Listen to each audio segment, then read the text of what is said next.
Bom, boa noite a todos. Sobrevivendo, sim. Primeira coisa que eu quero dizer para vocês é o seguinte: eu atualizei, né? Quer dizer, na verdade, eu lancei pela primeira vez a frequência, né?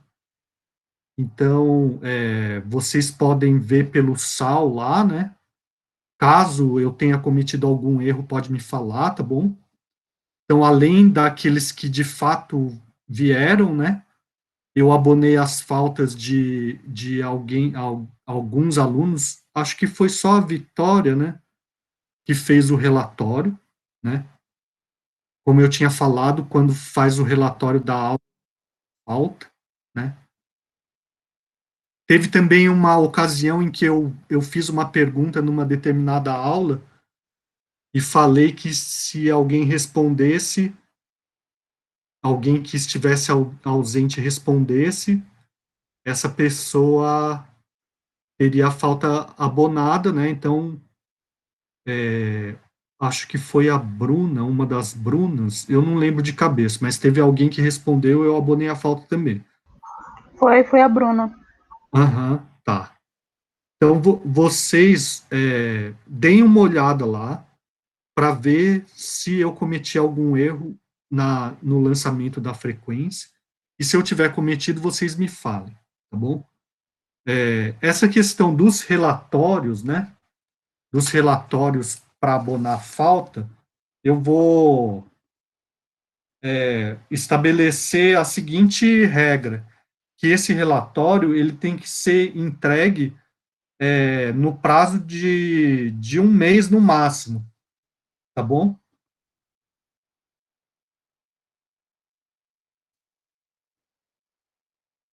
Então isso fica registrado e depois, se quiser, eu passo isso por escrito, né? Também peço mais uma vez a Andréia para ela me ajudar a ir registrando a frequência, tá bom? Tudo Do bem, possível, professor. Ajudo sim. tá? Na medida do possível, vocês abram a câmera, né, para eu saber quem é quem. A fotinho, tudo bem, já ajuda alguma coisa, mas a câmera é melhor, né?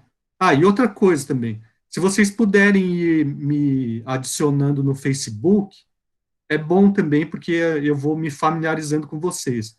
Eu até tirei a minha foto fake ali, coloquei uma foto real, para vocês me reconhecerem, né? Então, assim, isso daí ajuda a gente é aquela pessoa, certo? Bom, dito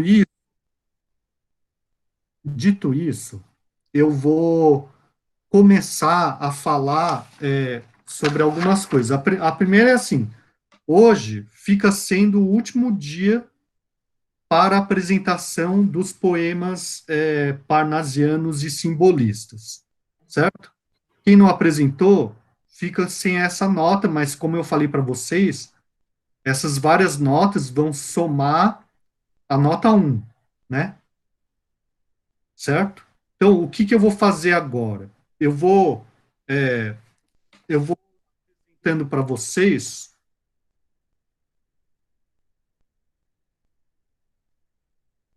eu vou apresentar para vocês o que eu pensei para a gente fazer no decorrer do curso, né?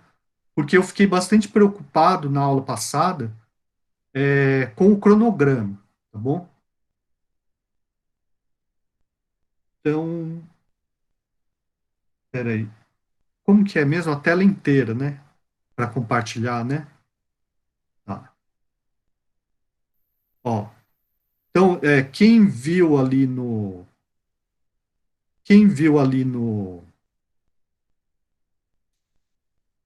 Google Classroom deve ter percebido que eu postei um monte de arquivos, né? Sendo que eu vou tentar falar sobre cada um deles agora. Tem alguém? Boa noite, Daniele. O primeiro deles é o cronograma.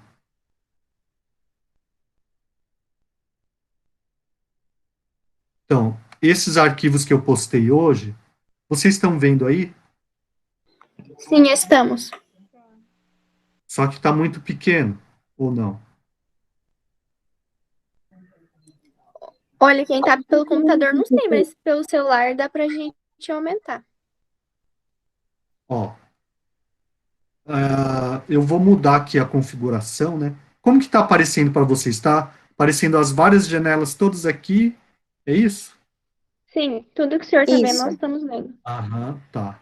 Então eu vou diminuir essas janelas aqui.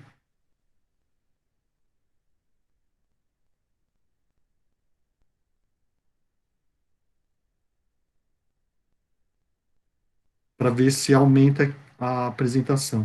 Não, não mudou, né?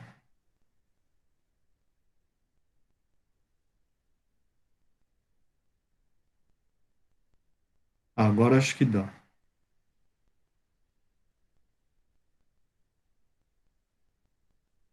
Bom, melhorou? Aumentou?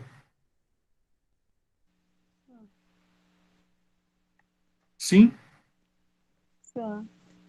Oi? Tá legível, tá? Tá. Então tá bom, ó. A primeira coisa que eu postei foi esse cronograma aqui, né?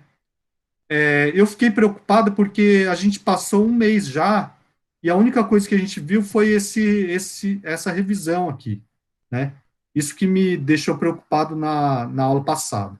Mas daí eu pensei, bom, vamos tocando o barco, só que agora tentando seguir mais esse cronograma, né? Então, eu peguei o programa da disciplina e distribuí mais ou menos as aulas, certo? Ó, e esse cronograma, claro, ele está sujeito à revisão, né?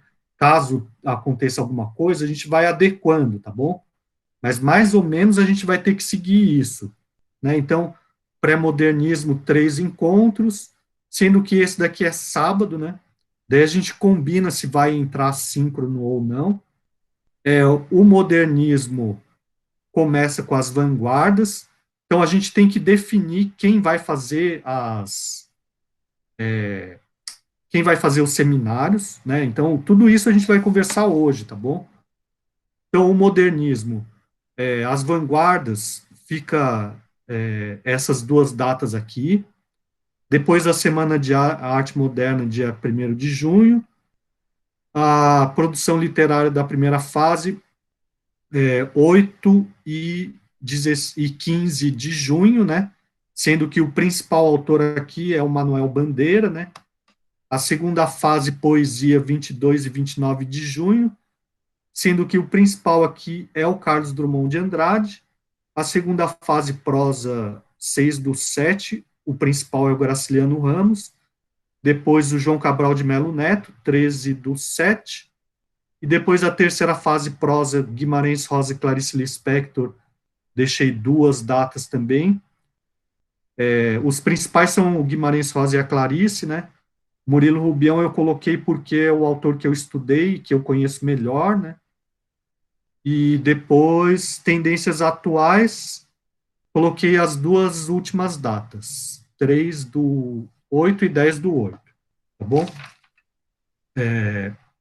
Daí, eu vou mostrar agora para vocês quais são as atividades, né, que eu pretendo passar, né? Então, são essas aqui, elas também estão lá, tá? A primeira, poemas parnasianos e simbolistas.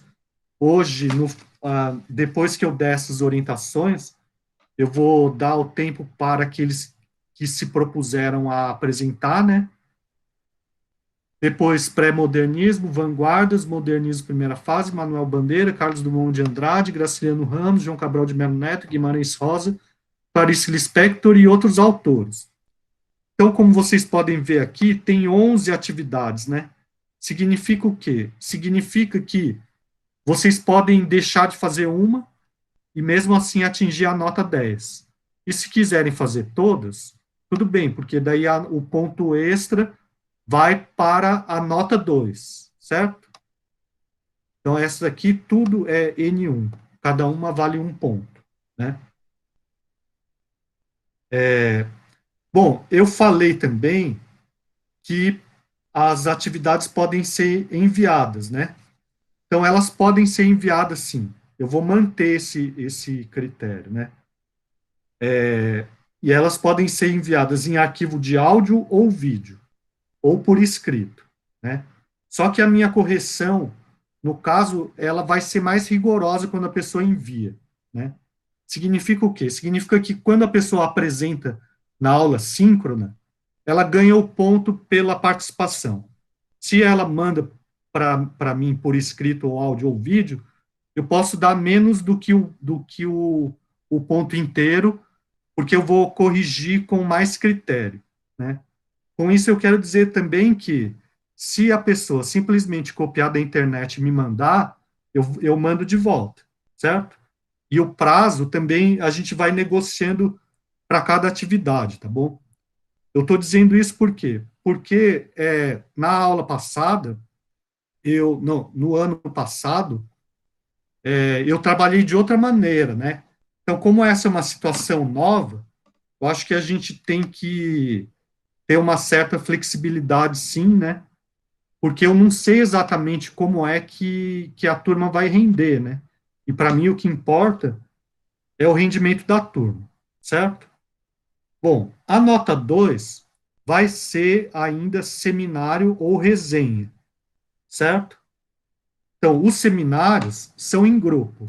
E eu passei aqui as orientações, eu coloquei ali o arquivo também, orientações para os seminários, né? Então, quais são as orientações? Elas estão aqui, eu vou ler, e caso vocês tenham alguma dúvida, vocês podem falar, né? Então, são em grupo, todos os integrantes do grupo devem participar da elaboração e da apresentação do trabalho.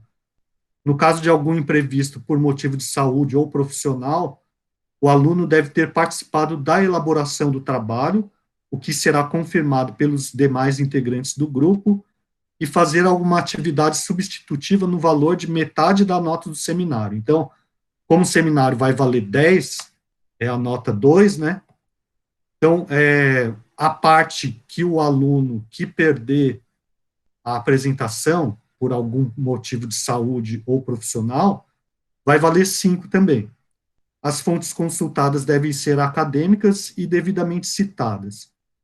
O grupo deve elaborar um roteiro de apresentação que deve ser entregue ao professor por via digital, né? Claro, a gente está em ensino remoto, no dia do seminário. O tempo de apresentação de cada grupo deve variar entre 25 e 35 minutos. A apresentação do grupo será avaliada como um todo, 5, né? E individualmente, 5. Então, cada um vai ter uma nota do grupo e uma nota individual, de acordo com os seguintes critérios: desenvolvimento do tema, ou seja, o quanto o objetivo proposto pela atividade foi alcançado; exposição, que é a adequação da linguagem verbal e visual, boa compreensão dos conceitos apresentados; uso adequado do tempo, uso adequado dos recursos audiovisuais escolhidos.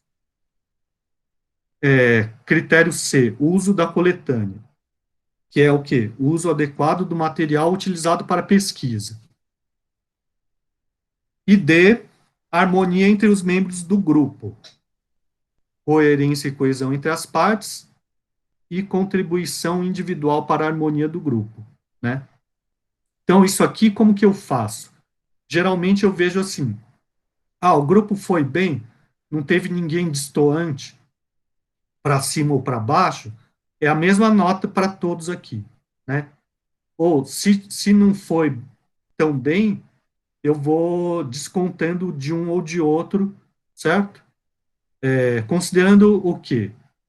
Muitas vezes, né, numa apresentação em grupo, a gente percebe que o nível geral tá, o nível geral às vezes tá meio ruim, só que porque as coisas estão desconectadas, mas daí tem um aluno que relaciona uma coisa com a outra e eleva o trabalho, o nível do grupo, certo? Então essa pessoa vai ter uma nota maior, né? Agora, pode acontecer também o grupo está indo bem, só que chega aquele lá que participou pouco e começa a falar um monte para querer aparecer, né? E fala um monte de coisa que não tem nada a ver e atrapalha a qualidade geral do grupo. Então, essa pessoa vai ter uma nota mais baixa, né? Tudo bem? E agora, se o grupo for bem harmônico, aquela nota é maior e igual para todos, certo? Bom, então, vocês têm que já ir pensando se vocês vão fazer o seminário ou não sobre as vanguardas, né? Levando em conta aquela data que eu passei lá, certo? Então, ó, voltando ali,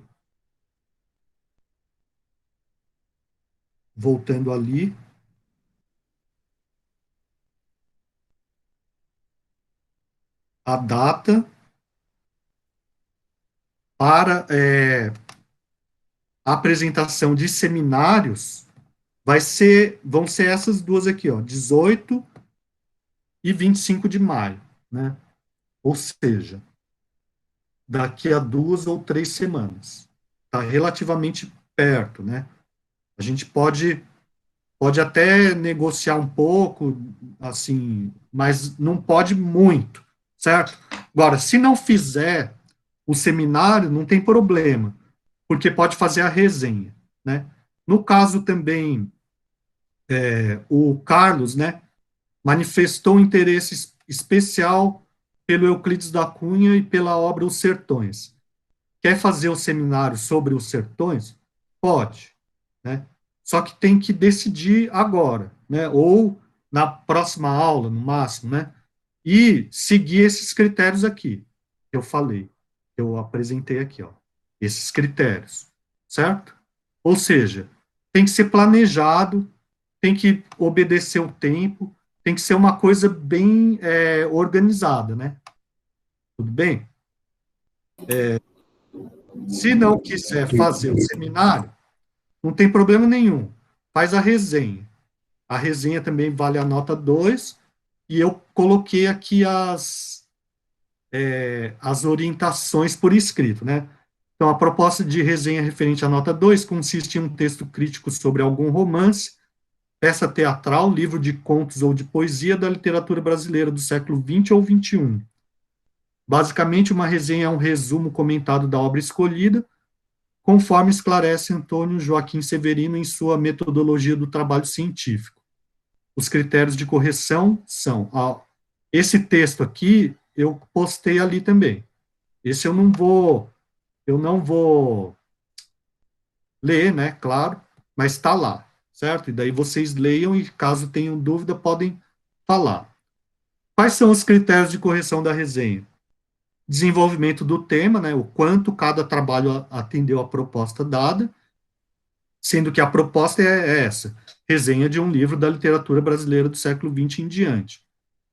Então, observação, é o livro inteiro, certo? Sendo um romance, pode ser um romance só. Sendo uma peça teatral, pode ser uma peça teatral só. Agora, sendo um livro de contos, são todos os contos. Sendo um livro de poesia, são todas as poesias, certo? Então, se fizer uma resenha de um conto só ou de um poema só, vai ter a nota descontada, né? Tipo de texto, uma resenha crítica, né? O quanto o trabalho se adequa ao tipo de texto que se espera como resenha de uma obra literária. Ou seja, um resumo com comentário crítico e linguagem adequada.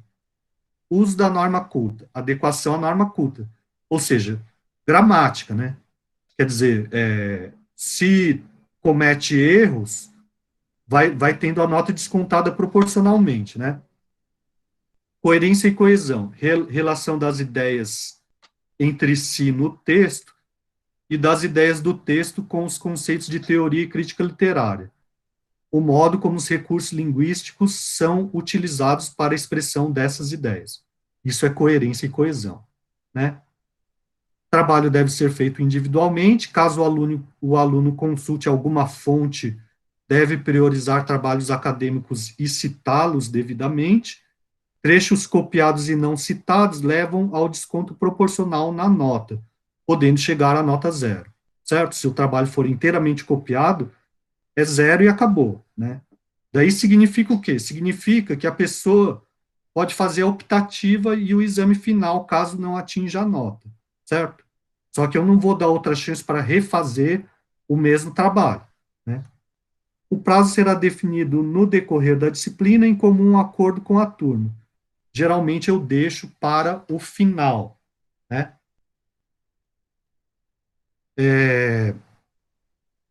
Eu deixo para o final do semestre, certo?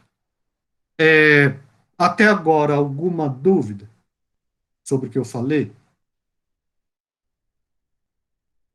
Podem tirar as dúvidas depois. Não, professor, a questão não é dúvida, a questão realmente é o tempo.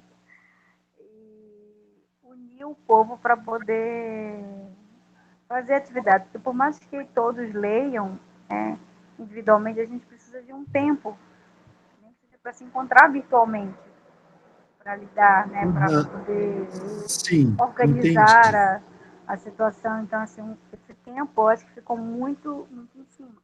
Não sei se todos concordam, né? Mas, assim, por mais que de repente um colega saiba muito sobre determinada obra, ou sobre determinado autor, tem que ver se o grupo todo vai estar interagindo. Né? Vocês estão me escutando? Sim. É porque Dando para umas mim mesmo está falhadas, falhando. tá dando umas falhadas, mas deu para entender o que você falou. Não, então, Então, acho assim, é justamente por isso que eu tô sendo o mais flexível possível, né? Porque no ano passado eu trabalhei de uma outra maneira, né? E bem ou mal funcionou no ano passado, né? Então, esse ano, só que teve algumas coisas que eu falei, poderia mudar, né? Então, eu estou experimentando fazer essas mudanças, ou propor essas mudanças. Só que, se isso não der certo, a gente vai conversando, né? Porque o mais importante para mim é o aprendizado de vocês, né? Certo? É o modo como vocês conseguem absorver melhor as coisas, né? sim, eu entendo. É porque, assim, já tem alguns grupos que estão, né, de uma certa forma, formados, já estão estudando juntos. Eu mesmo faço parte com as meninas de um grupo que a gente já estuda. Nós somos cinco e a gente procura ajudar uma outra, fazer atividades juntas, enfim. Mas até para chegar no consenso, de, olha, vamos falar sobre determinada vanguarda, determinado autor, enfim, a gente precisa dessa reunião. Né? Para fazer o seu trabalho, a gente fez uma videoconferência, se reuniu, ficou conversando, montamos os slides, enfim. Então, assim, é a questão de tempo mesmo. Tá? Uhum. Por exemplo, no nosso grupo eu já sei que eu por exemplo, fiquei fascinada pelo Lima, né? Então, foi uma vida, uma obra que me encantou. Mas tem outros colegas que a gente precisa ouvi-los para saber se realmente Não, vai ter então, a mesma empatia. sim, Andréia, mas ó, a questão é a seguinte: esses seminários, né, são ou sobre as vanguardas ou sobre algum autor que vocês já conheçam e queiram falar sobre eles, e não que vocês estejam conhecendo agora, tá bom? Por quê? Porque se vocês estiverem conhecendo agora, vocês vão estar no mesmo nível de todos os demais colegas, né? E além disso, é, vocês não sabem quais são os que estão para vir ainda. Se vocês vão ter mais interesse ainda pelos que estão para vir, né?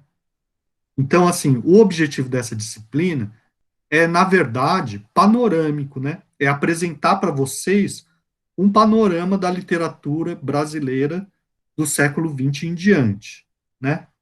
E assim, porque, evidentemente, não dá tempo de se aprofundar no estudo dos autores, certo? Então,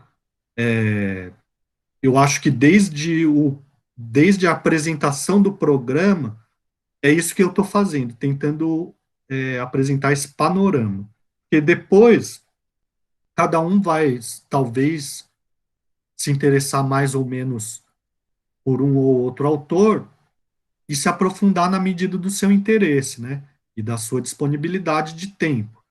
Ou quando vocês forem dar aula, caso vocês deem aula de literatura, vocês vão recorrer a esse material para preparar as aulas de vocês, certo? É esse o objetivo da disciplina, né?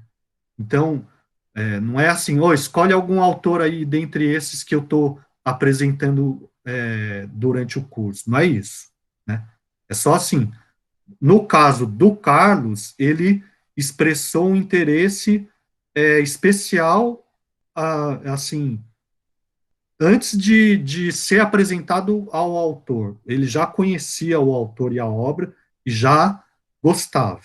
Então, quer falar? Bom, eu acredito que ele tenha mais condições de falar do que os demais colegas, e muda um pouco a dinâmica da aula, porque não fica só eu apresentando, falando ou indicando material para vocês lerem ou verem, certo? Certo, André? Então, a questão é assim, se é muito difícil fazer seminário, então não faz, né? É melhor não fazer. Eu só estou dando essa possibilidade também, né? Tudo bem? Particularmente, eu não acho difícil fazer o seminário. O que eu achei só difícil foi a questão do tempo mesmo, professor. Aham. Eu particularmente não acho. Tá. A gente pode prorrogar um pouco o prazo desse seminário sobre as vanguardas, né? Mas é um pouco, assim, tipo, 1, 2 semanas, né? Então, talvez seja o caso de vocês, depois dessa aula, vocês conversarem entre si e verem se tem interesse ou não de fazer um seminário. Fala, Daniele. Professora Amanda Camargo postou lá no grupo da sala que está pedindo para entrar na aula, por gentileza. O senhor dá uma olhadinha? Quando a pessoa pede para entrar, geralmente aparece aqui. Pergunta para ela se ela não está clicando no link anterior. Tem que ser no segundo link que eu mandei. Ok, vou confirmar com ela, professor. Fala, Carlos. Professor, boa noite. Boa Com noite. relação ao seminário, e desde já eu agradeço essa possibilidade de falar sobre o Euclides da Cunha, que o senhor mencionou, né? É algo que o senhor já vem reiteradas vezes falando aí nas aulas. Falar sobre Euclides não é tarefa fácil, e o senhor sabe. Com relação ao tempo que a Andrea tocou, realmente é um tempo que é curto, né, para a gente elaborar um trabalho que obedeça à rigidez dessas regras que o senhor estabeleceu, que está correto. De minha parte, eu fico muito satisfeito em poder falar sobre o Euclides da Cunha, pretendo fazer um trabalho, me esforçar ao máximo para apresentar um bom trabalho, né? Mas realmente o tempo, se o senhor puder prorrogar um pouquinho mais, seria interessante, ajudaria bastante. Não só pela disciplina e pela apresentação do trabalho em si, mas também pela condução das outras matérias que também tem exigido bastante da gente. Então, eu pediria, se for possível, que estenda um pouco esse prazo da apresentação. Obrigado. Sim, tá. Então, Carlos, então eu peço o seguinte para você, né? Que você, depois dessa aula, você leia aquelas orientações lá, né? E no seu caso, como você vai apresentar sozinho, você me diga, você me faça uma proposta. Que data que você pode apresentar? Certo? Tudo bem? No caso das vanguardas, fala. Você ia falar alguma coisa? Eu posso apresentar em grupo também, ou o senhor prefere que... Tá, você pode, só que pelo que eu estou percebendo, a questão do grupo, no caso, também é uma outra dificuldade, né? Por causa das circunstâncias do ensino remoto, né? Mas caso tenha colegas com quem você tenha uma boa comunicação, que você consiga, nessas circunstâncias, né, utilizar direito com esses colegas, você pode. Esses grupos, eles têm que ser, assim, no máximo com 4 alunos, tá bom? Certo? Tudo bem, tudo bem. Aham. Mais alguma questão sobre isso, sobre o que foi dito até agora? No caso das vanguardas, o que acontece? É importante a gente entender o que são as vanguardas para entender bem a arte moderna e o modernismo, né?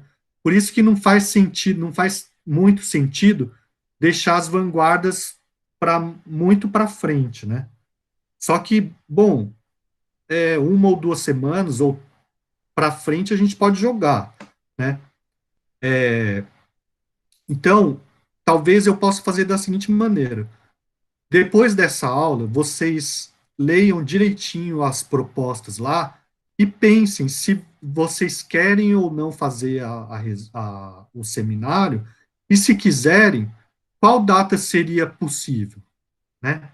Sobre as vanguardas, ou sobre algum autor, lembrando, né? Algum autor que vocês conheçam, que vocês já conheçam e gostem muito, né? Sim? Daniele, assim. Assim o quê? Assim o que eu disse agora? Isso, professor. Tá. Mais alguma coisa a respeito disso que eu falei até agora? Professor, aquela atividade número 1 que o senhor postou é uma lista das atividades dos autores que o senhor vai dar? Sim, Graciliano Ramos. Ah, tá. Então, até o essas final da disciplina, o atividades, senhor vai dar todos eles. isso, essas vão ser as atividades que eu vou passar. Ah, O então tá bom. grupo de 5 divide em dois, um de 3 e um de 2. Tá bom, Elisa? Porque a turma já é pequena demais para ficar abrindo esse tipo de exceção. Certo?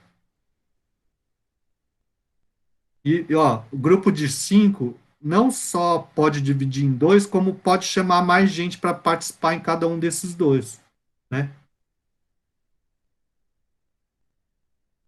Certo? Bom, mais alguma coisa com relação a isso que eu falei até agora?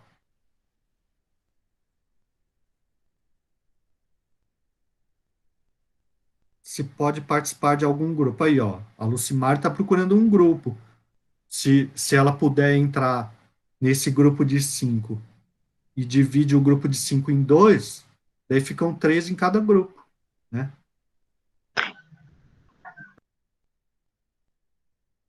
Sim, Elisa. Já acabou de entrar uma outra pessoa, professor. Já acabou de entrar outra pessoa em qual?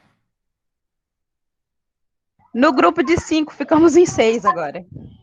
Tá, então se puder entrar Lucimar, fica 7. Daí fica 3 num tema e 4 no outro, por exemplo. Né? Bom, mas isso daí vocês organizam, tá bom? Porque, assim, isso daí é melhor deixar vocês próprias, né? Estabelecerem. Certo? Mais alguma coisa com relação ao que foi dito até agora?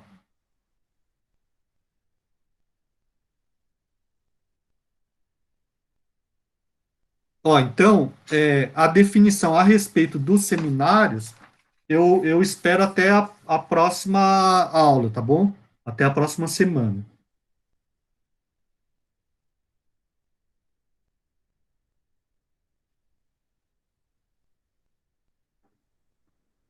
Tudo bem?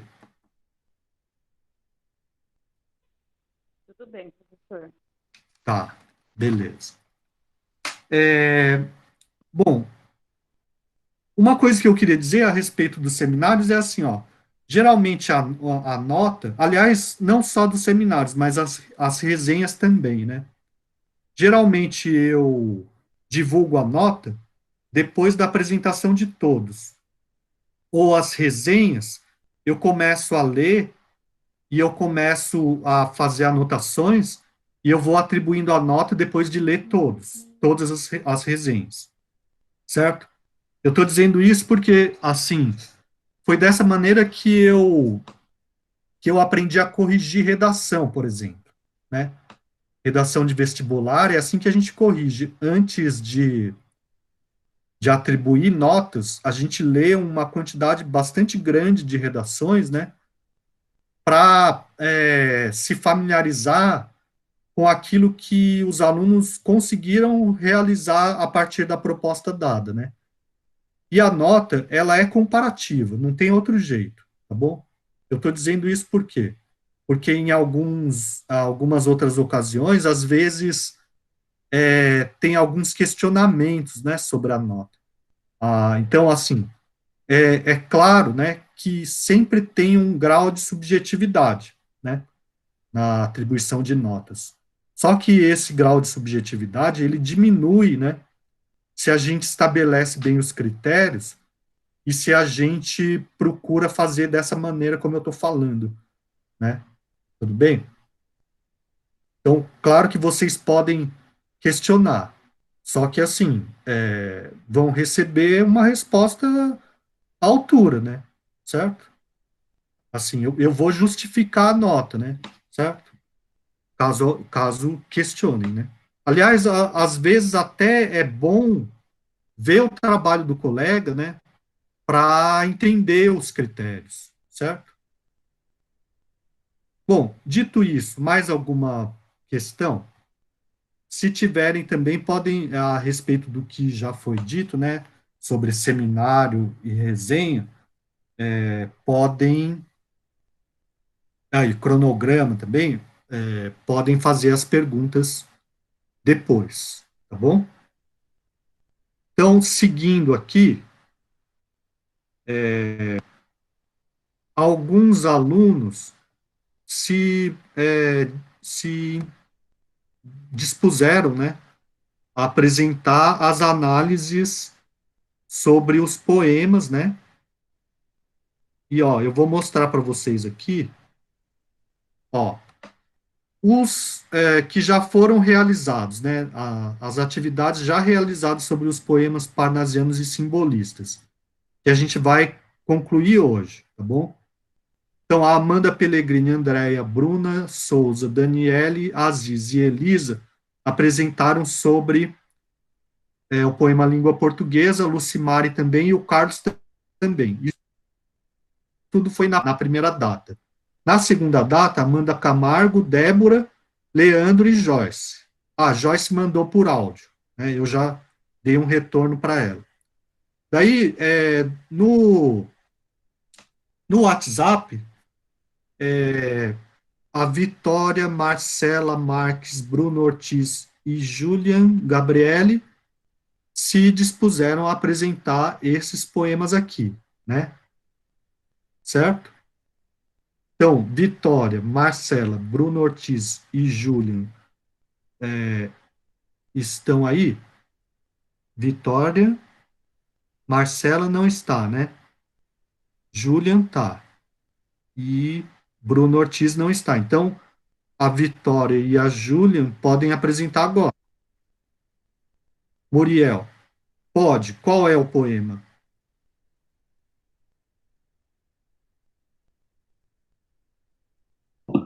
Professora, eu sou com a Gabi. A Gabriela Lima. Peraí, eu não entendi. A Júlia, professor, é junto com a Gabriele. E eu sou sozinha. Tá. Mas vocês podem apresentar agora? A Julian é junto com a Gabriele, tá. A Gabriele tá aí? Sim, professor. Então tá. Então, ó, a gente pode fazer pela ordem que colocaram lá no chat. Então, a Vitória, daí Marcela não está, né?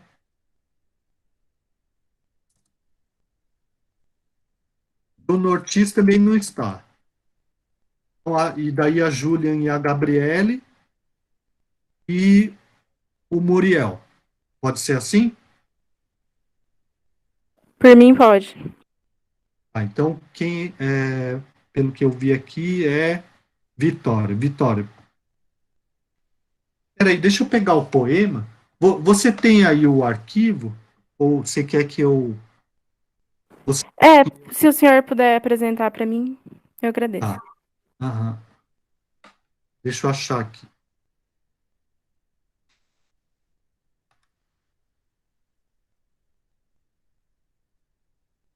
Eu tenho o arquivo aqui, só que fica melhor para os colegas acompanharem, né?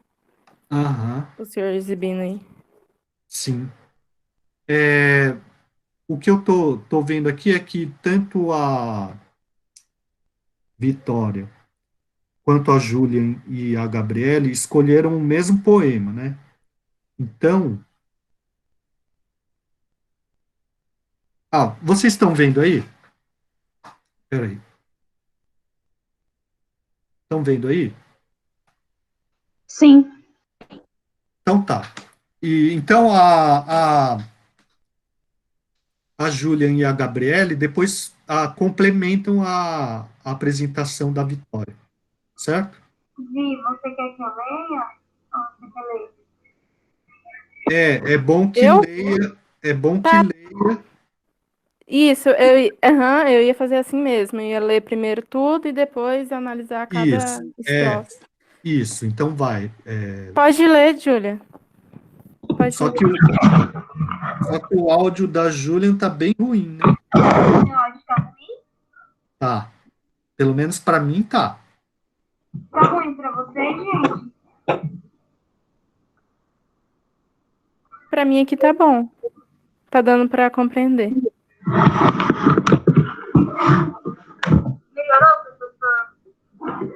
Não, tá com eco. Pera aí, eu vou fechar o Tá com meu. eco mesmo.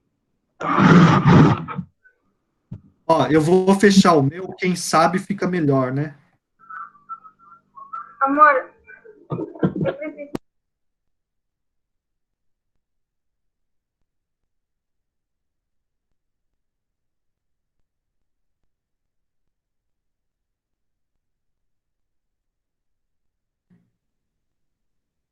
Olha, eu acho que é Aí, melhor. pronto. Tá. Então, pera aí. Vai. É que meu marido estava em aula também, era o outro computador aqui. Posso ler? Pode. Rústica. Da casinha em que vive, o reboco alvacento. Reflete o ribeirão na água clara e sonora. Este é o ninho feliz e obscuro em que ela mora. Além, o seu quintal, este o seu aposento. Vem do campo a correr, e úmida do relento. Toda ela, fresca do ar, tanto aroma evapora, que parece trazer consigo, lá de fora, na desordem da roupa e do cabelo, o vento. E senta-se, compõe as roupas, olha em torno, com seus olhos azuis, onde a inocência boia, nessa meia penumbra e nesse ambiente morno. Pegando da costura a luz da clarabóia, põe na ponta do dedo em feitio de adorno, o seu lindo dedal com pretensão de joia.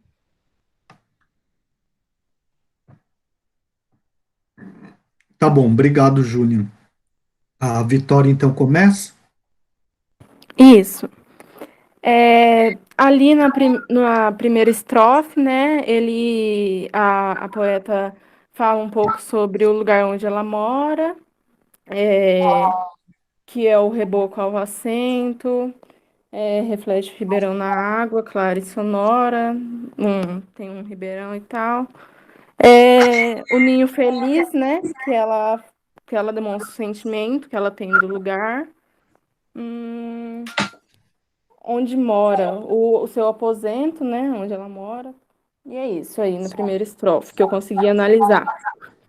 Essa segunda, vem do campo a correr e úmida do relento, né? Aí dá para imaginar que é uma chuva, né? E toda ela fresca do ar, tanto aroma evapora. Na desordem da roupa e do cabelo, o vento. Parece que ela está assistindo essa cena, né? E senta-se, compõe as roupas, ou seja, ela é uma costureira, né? Olha em torno, com seus olhos azuis, imagina a inocência boia. Nessa meia penumbra e nesse ambiente morno. Mostra o ambiente de trabalho dela, né, nessa meia penumbra. Pegando da costura a luz da claraboia, põe na ponta do dedo em feitio de adorno. Esse claraboia aí é a abertura por onde entra a luz, né?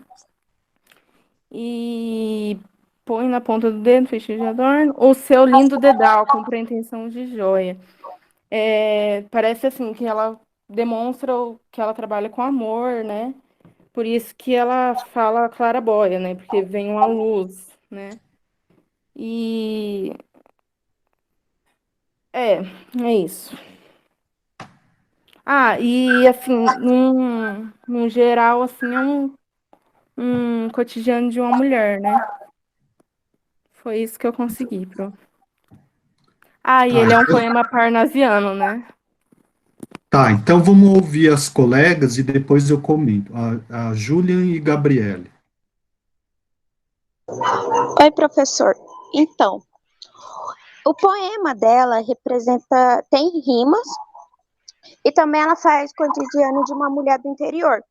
E é descritivo, que ela não foca tanto no tema panasianismo, porque ele foca escrever objetos, não pessoa. Ela meio que foge desse tema, mesmo assim ela é considerada musa. Ai, deixa eu ver. Ju, tem alguma coisa pra falar?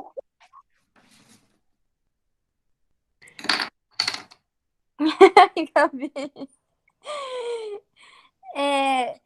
Então, professor, é um poema assim bem simples, não tem muita coisa para você, como que eu posso dizer, você olhar e ficar se perguntando aqueles poemas que que o autor quis dizer.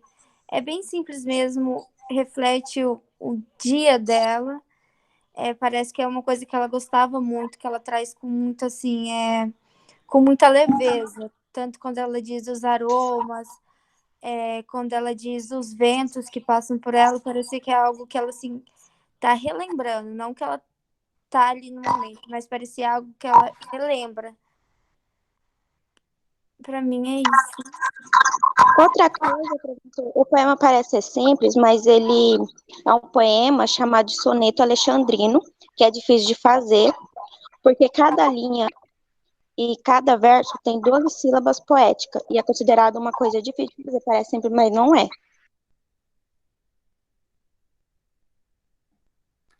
Tá, mais alguma coisa?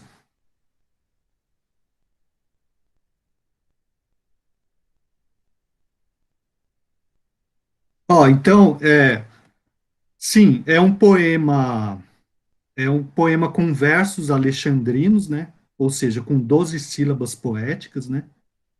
É um soneto, porque tem versos com o mesmo número de sílabas, né? E 4 estrofes, sendo 2 quartetos e 2 tercetos. Isso do ponto de vista formal, né? E daí tem as rimas, né? Então, A, B, B, A, B, B, A, C, D, C, D, C, D, certo? Tá. Agora, do ponto de vista daquilo que está sendo apresentado, né? Ele é simples, sim, porque assim mostra uma cena, né? De uma pessoa, uma trabalhadora, né? E o ambiente é um ambiente de simplicidade, né? E ela tá relacionada também com a figura dessa mulher, né? Está relacionada com a natureza, né? Ou seja, se a gente for pensar naquelas características que costumam ser apresentadas como sendo do parnasianismo, esse poema ele foge completamente do que a gente espera de um poema parnasiano. né?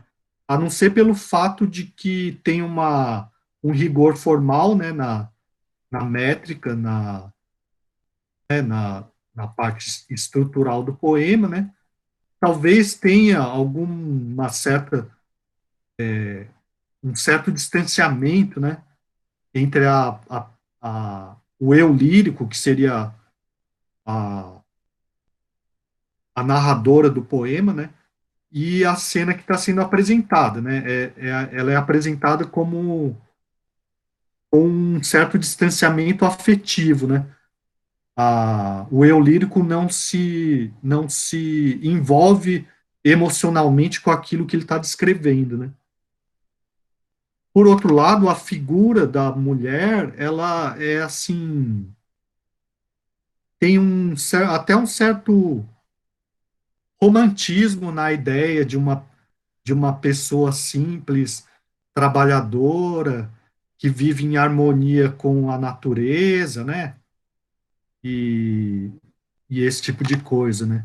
E, bom, e no final tem uma valorização do trabalho, que é uma coisa que foge um pouco à ideia do romantismo, né?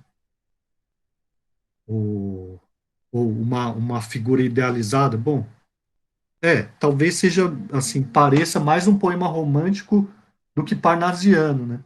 E foi justamente por isso que escolhi o poema, certo? Os versos terminam em ento, ora, oia, orno. Bom, a questão da terminação dos versos é que vai dar o efeito da rima, né?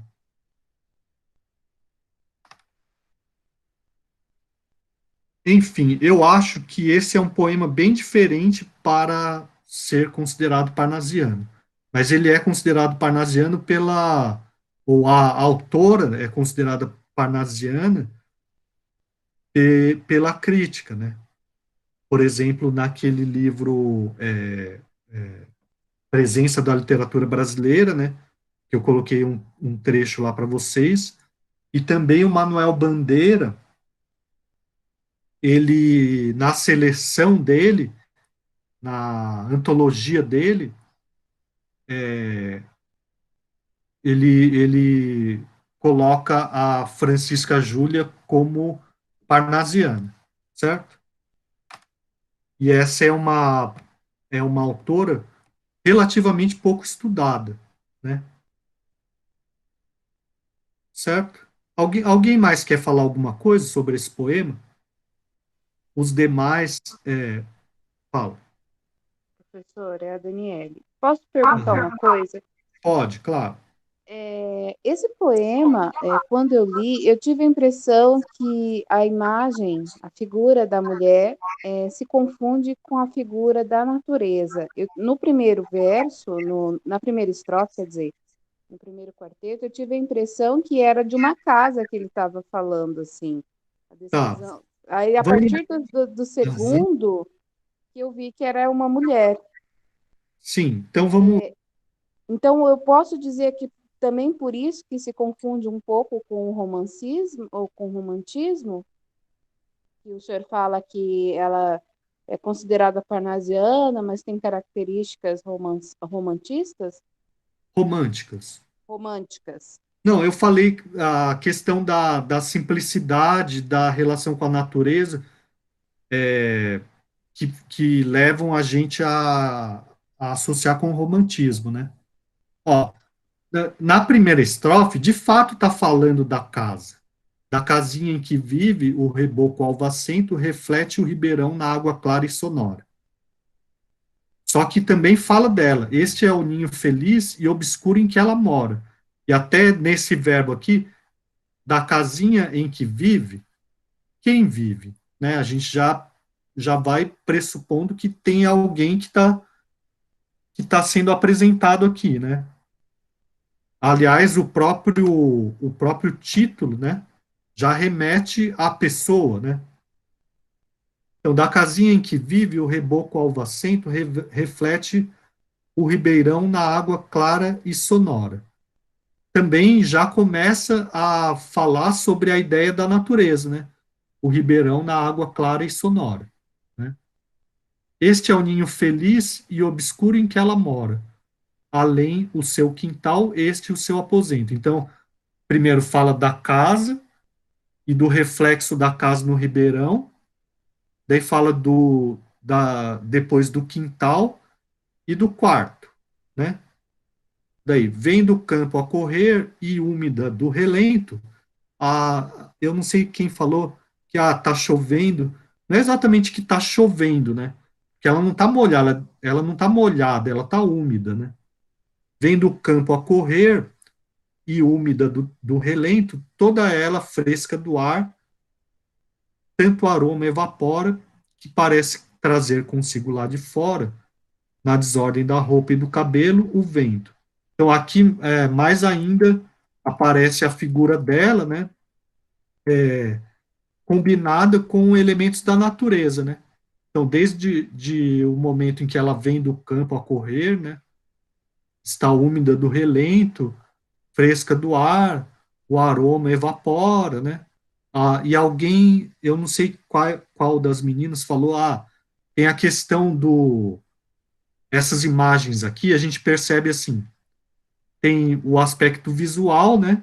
Então, há o reflexo, a água clara, e tem o aspecto sonoro. A água é clara e sonora, né? E também sonoro e do aroma, né? Também faz a referência ao aroma. O que tem muito a ver com aquilo que a gente falou do simbolismo, na verdade, né? E não do parnasianismo, né? E até essa referência à cor clara, né? Também, né? Geralmente tem mais a ver com o simbolismo, né? Mas, enfim, de qualquer maneira, é uma coisa muito mais definida do que costuma ser num poema tipicamente simbolista, né? É é uma cena, né, que a gente consegue visualizar de maneira precisa, né? E senta-se, compõe as roupas, olha em torno com seus olhos azuis, onde a inocência boa nessa meia penumbra e nesse ambiente morno. Então, assim, a figura dessa mulher inocente, simples, relacionado com a natureza, isso que eu fui dizendo que tem a ver com o romantismo, né? Nessa meia penumbra e nesse ambiente morno, pegando da costura a luz da clarabóia, põe na ponta do dedo em feitio de adorno o seu lindo dedal com pretensão de joia, né? Então ela considera o trabalho como se fosse algo valioso, né? Alguma coisa assim, né? Então o instrumento de trabalho dela, que é o dedal, né? É como se fosse uma joia, né? Enfim, acho que isso foi dito de uma forma ou de outra pelas meninas que apresentaram, né? Mas, Daniele, eu não sei se eu desviei muito do assunto ou se eu respondi a sua pergunta. Não, era isso mesmo que eu estava querendo perguntar para o senhor. Essa característica que eu achei o poema muito romântico, assim, para o Sim, realismo, para o parnasianismo, por isso que eu sim. perguntei para o senhor. Uhum. Muito bonitinho. Ele foge muito do que se espera de um poema parnasiano, né? Era isso que eu queria que vocês vissem quando eu escolhi esse poema dentre os demais, certo? Mais alguma coisa que alguém queira falar sobre esse poema? Então, eu considero, então, que a Vitória, a Julian e a Gabriele, né, também fizeram essa atividade, certo? E o Muriel, né, que se propôs a apresentar também sobre um poema do Olavo Bilac. É isso, Muriel? É isso mesmo, professor. Tá, acontece que esse poema que você escolheu, eu não tenho aqui o arquivo. Você tem?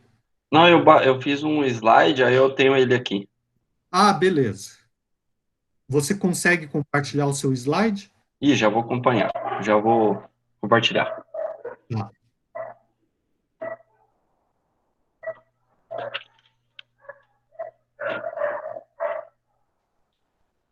Tá conseguindo verificar? Tá Sim, conseguindo ver? eu vou mudar o layout aqui para ficar maior, tá bom? Melhorou? Sim. Pode ir, Muriel. Esse poema aqui é um soneto, né? Do Olavo Bilac, né? Então agora eu vou começar a ler. Sim. Ora direis, ouvir estrelas. Ora direis, ouvir estrelas. Certo. Perdeste o senso, e eu vos direi, no entanto, que, para ouvi-las, muitas vezes esperto, e abro as janelas, pálido de espanto. E conversamos toda noite, enquanto a Via Láctea, como um palho aberto, cintila. E, ao ouvir do sol, saudoso e em pranto, ainda as procuras pelo céu deserto. Direis agora, tresloucado, amigo, que conversas com elas? Que sentido tem o que dizem, quando estão contigo? E eu vos direi, amai para entendê-las, pois só quem ama pode ter ouvido, capaz de ouvir e de entender estrelas. Ó, professor, eu fiz várias, no caso, tirei a referência aqui, né? Aham. Aí o que eu pesquisei aqui, eu encontrei aqui, quer ver? Ele é um soneto, né? Composto de 2 quartetos e 2 tercetos, decassílabo, né? E o primeiro quarteto, acima são alternadas entre A, B, A, B. O segundo quarteto são rimas, no caso acima, são alternadas entre BA, BA. O primeiro terceto são rimas mistas, CDC. E o segundo terceto também rimas mistas, EDE. Aí, o que eu entendi do poema? No caso aqui, é um tema de amor, né? Muriel, Oi. vai mudando o slide para os colegas irem acompanhando o que você está falando. Tá. No caso, só um minuto aqui, que eu vou projetar aqui e apresentar. Aí, pelo que eu observei aqui, pesquisei na internet, né? No primeiro quarteto, os 3 primeiros versos são acentuados. No quarto, no oitavo e 10ª sílabas. E no quarto verso, a 6ª e a 10ª sílabas. No segundo quarteto, todos os versos são acentuados na 4ª, 8ª e 10ª sílabas. Aí, no primeiro terceto, são acentuados na 4ª, na 8ª e 10ª sílaba. E o segundo verso na 6ª e a 10ª sílaba. No segundo terceto, o primeiro verso é acentuado na 6ª e 10ª sílaba. E os demais versos na 4ª, 8ª e 10ª sílaba. Aí aqui foi a análise que eu fiz, né? Do poema, né? Do soneto. O senhor quer que eu leia ele? Sim, eu quero. Eu quero que você vá explicando para os colegas também, né? Uhum. Ó, no caso aqui, eu estava pesquisando tudo na internet, aí eu encontrei que, não sei se é uma suposição, não sei se é verdadeiro ou não, aí eu acabei jogando no slide, que o poema foi uma paixão de Olavo Bilac pela Amélia de Oliveira, né, e de acordo com o que eu pesquisei, até o irmão dele não aceitava, né, esse relacionamento. O que se observa muito nesse poema, nesse soneto, é a razão, né? Razão versus emoções. No caso, emoção. E bem na primeira parte ali, você já observa, né? Horas direis, ouvir estrelas. Certo. Perdeste o senso. Como se ele estivesse falando com ele mesmo, né? Que já entrou na loucura.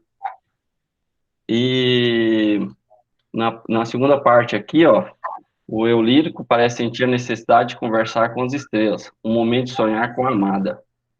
E conversamos toda noite. enquanto a Via Láctea, como um palio aberto, cintila. Né? Como se você tivesse necessariamente um momento com ela, né?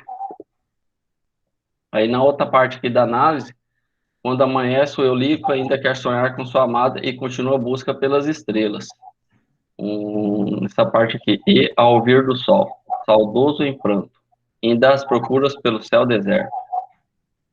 Aí, quando o sol, no caso aí, aparece o sol tudo, a razão, né, no caso, a razão da pessoa é como se ele estivesse conversando com, no caso, outra pessoa falando com ele, né?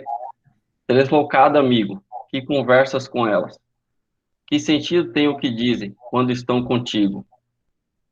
Aí essa parte aqui por final é o por fim. Compreende que só quem ama pode ouvir e compreender as estrelas. Amai para entendê-las, pois só quem ama pode ter ouvido, capaz de ouvir e de entender as estrelas. Aí uma parte que eu não pus ainda no slide, ele é uma sinestesia, né? Ele mistura sensação e impressão, que é como a principal parte aí é ouvir as estrelas. É isso aí, professor. Tá. Alguém tem alguma pergunta para fazer para ele a respeito da apresentação?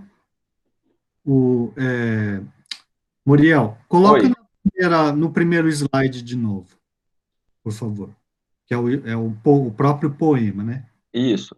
Não, no caso aí é a bibliografia, né, de Olavo Bilac. Não precisa dessa parte. Dessa parte não precisa. Coloca no próprio poema, Tá.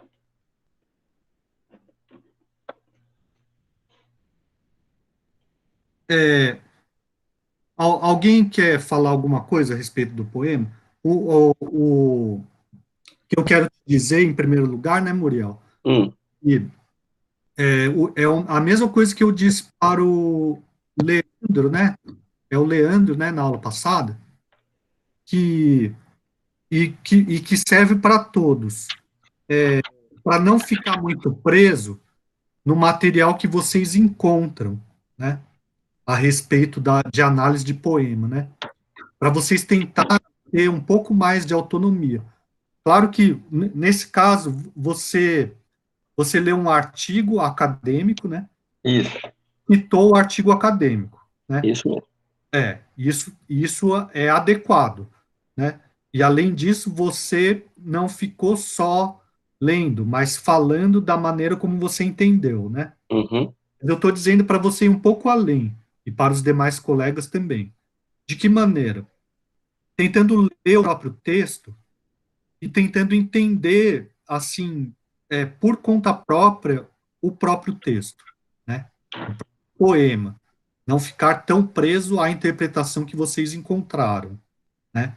Então, por exemplo, quando a gente lê assim, ora direis ouvir estrelas, certo, perdeste o senso. E eu vos direi, no entanto, que para ouvi-las, muita vez desperto, e abro as janelas pálido de espanto.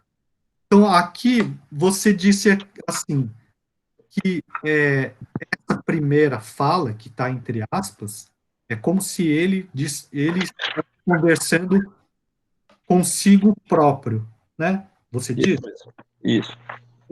Mas se você prestar atenção, não é exatamente isso. É como se alguém dissesse para ele, ora, ouvir estrelas, certo, perdeste o senso, né? Quer dizer, alguém fala para ele, você ouve estrelas, então você está doido. E daí ele responde, e eu vos direi, no entanto, que para ouvi-las, muita desperto e abro as janelas pálido de espanto. Entendeu? Entendi. Não é ele conversando consigo mesmo, mas é alguém falando isso para ele e ele respondendo, né? E daí continua. E conversamos toda a noite, enquanto a Via Láctea, como um palio aberto, aqui um palio é uma bandeira, né? Cintila. E ao vir do sol saudoso e em pranto, ainda as procuro pelo céu deserto. O que eu estou querendo te dizer é assim, se você ler o poema com atenção, você vai encontrar um monte de outras coisas que talvez na análise não esteja falando, né? Então, por exemplo, aqui tem essa questão de uma metáfora bem bonita, aliás, né? Que da Via Láctea, que é uma, como que chama? Um conjunto de astros, como se fosse uma bandeira, né? E quando o Sol aparece, essa bandeira some, né? Essa constelação, e ele ainda fica procurando pelas estrelas, né? Certo? Certo. Direis agora, tresloucado amigo, que conversas com elas, que sentido tem que dizem quando estão contigo? Então, aqui é a mesma coisa, ele está dando continuidade àquele diálogo anterior, né? É alguém conversando com ele, né? Ah, Nessa parte aí que eu identifiquei bastante isso, né? aham, tá. Acontece que aqui no início já começa esse diálogo. E aqui ele continua o diálogo. A outra pessoa falando com ele. Deslocado amigo, que conversas com elas? Que sentido tem o que dizem quando estão contigo? E eu vos direi. Então ele responde para essa pessoa: amai para entendê-las, pois só quem ama pode ter ouvido capaz de ouvir e de entender estrelas, né? Então, é um poema de amor? Sim. Só que a gente encontra um monte de coisas que aquela análise lá não está dizendo se a gente lê com atenção, né? E a gente pode até discordar da análise, né? Eu estou dizendo para vocês o seguinte, que vocês têm que ir além, né? Porque vocês estão sendo formados para fazer as análises e publicar, né? E publicar essas análises, assim como vocês leem análises feitas por outras pessoas, né? Então, enquanto estudantes de letras e alunos de uma disciplina de literatura, em primeiro lugar, vocês têm que ler o texto propriamente dito, o texto a ser analisado, com atenção, né? E por conta própria. Depois vai atrás de análise, né? E depois que for atrás de análise, volta para o texto e vê se aquela análise explorou tudo que é possível e vê se vocês realmente concordam com o que aquela análise diz, né? Porque quando vocês forem dar aula, né, se vocês ficarem limitados à análise que vocês encontram na internet, os alunos de vocês vão estar no mesmo nível de vocês, né? Os alunos de vocês podem ver as mesmas coisas que vocês viram e podem ir além de vocês, né? Entendeu o que eu estou querendo dizer? Entendi. Uhum. Mas tudo bem, assim, errando que a gente aprende, né? E não é que você tenha feito de maneira errada, mas é que você poderia ir além, e os demais também, né? Certo? Tranquilo. Uhum. E é isso que eu estou dizendo para todos, assim, de um modo geral, tentando mostrar para cada um como que pode melhorar, né? Essa é a minha função, certo?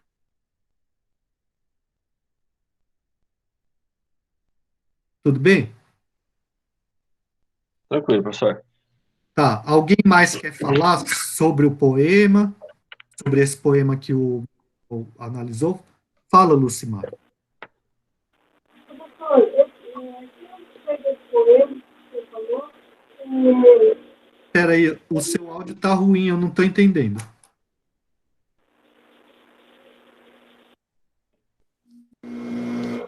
Oi. Professor? Melhorou? Sim, eu fechei o meu áudio para ver se melhorava. Eu vou fechar de novo, você pode falar.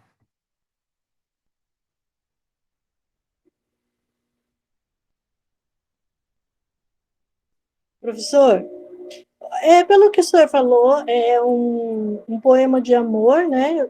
Pelo que eu entendi pela primeira leitura, uma só leitura, que ele tenta explicar para o amigo dele que isso faz parte de quando você está apaixonado, né? Quando você está amando alguém, que você realmente fica, às vezes, envolvido naquilo, que você passa a noite discursando com os... É isso que eu vejo, assim, que ele quis mostrar que quando você está apaixonado, você fica discursando com qualquer coisa, e horas isso, e falando sobre esse amor. E ele escolheu as estrelas, a noite, que realmente a noite, a lua, geralmente é citados nos poemas românticos, falando desse amor, né? E que as pessoas geralmente não entendem essa dimensão porque não está amando, não está passando por aquele sentimento, né? De amor e de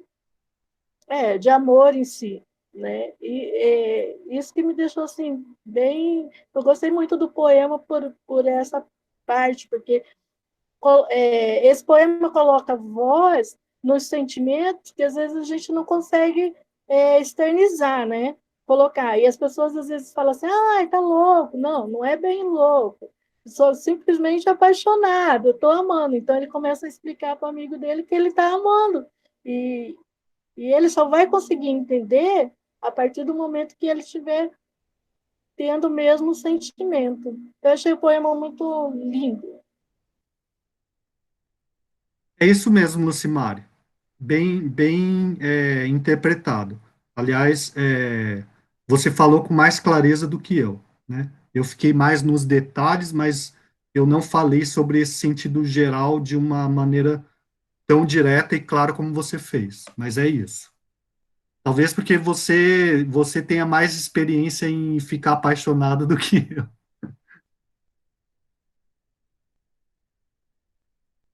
Bom, mais alguém quer falar alguma coisa a respeito desse poema ou de outros?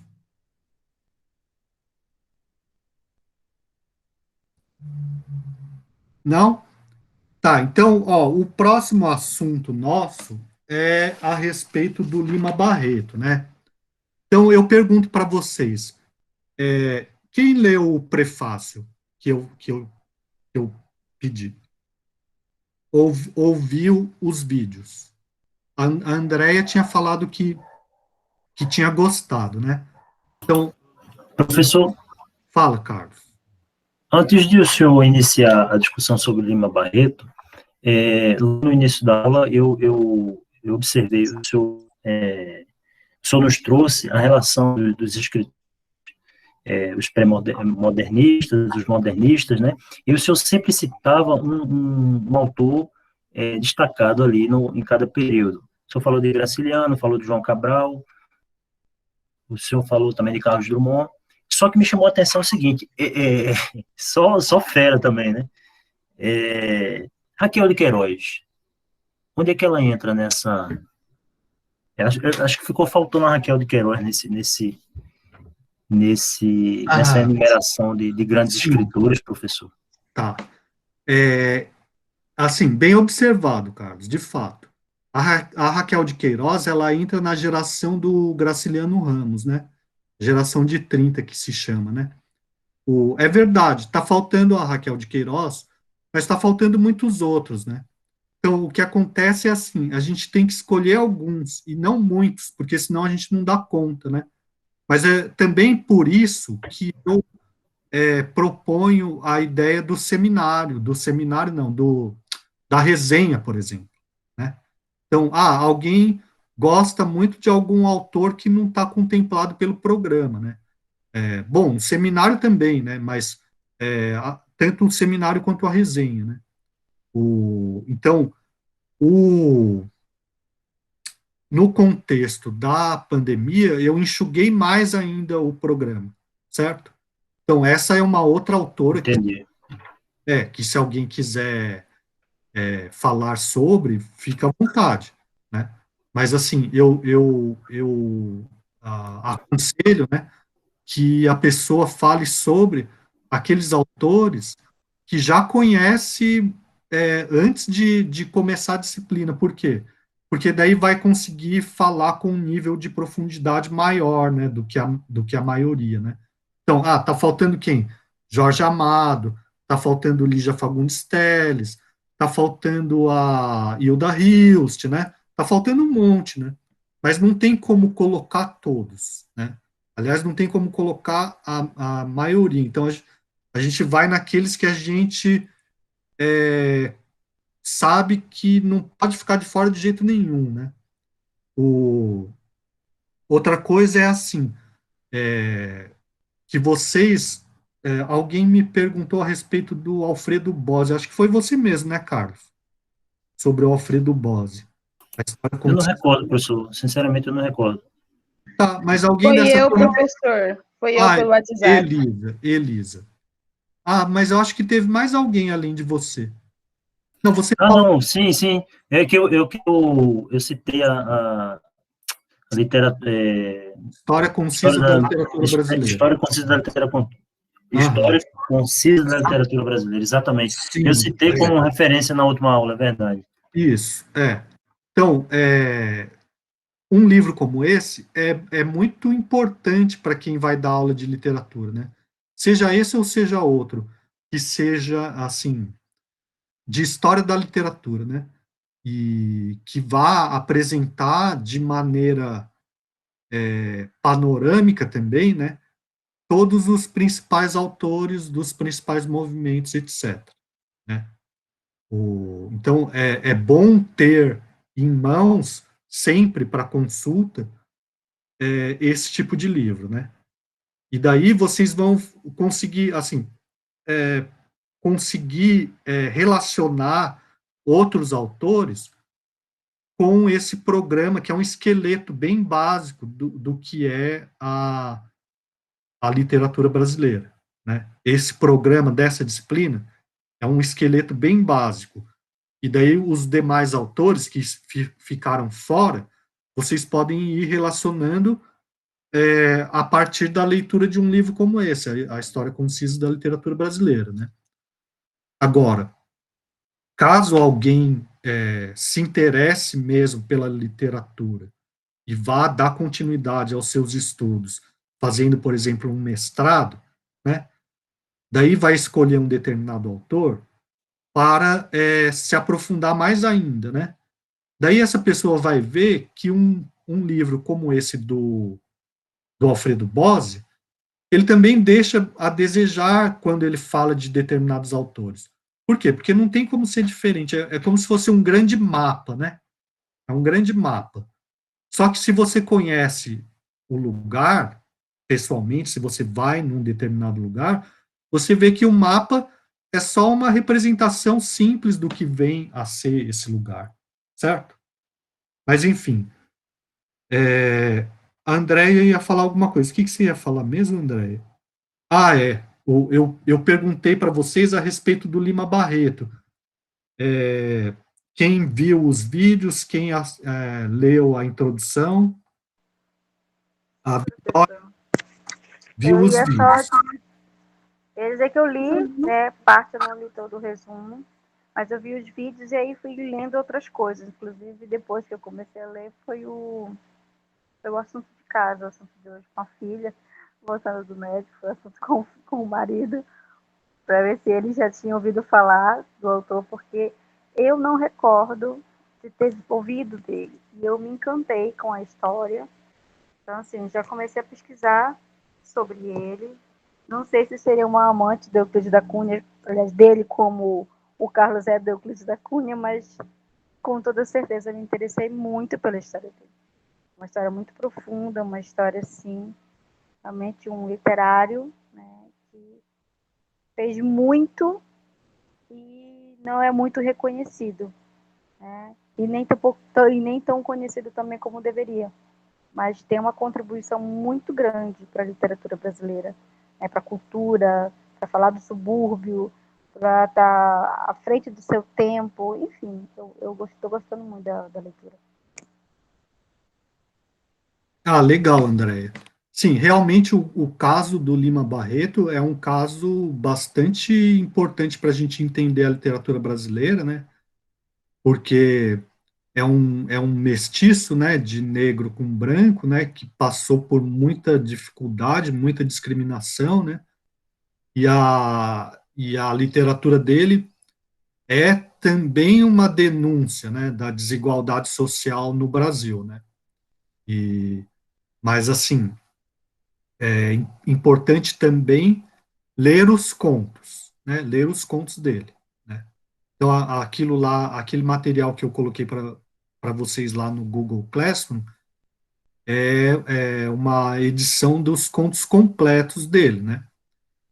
Então, eu vou...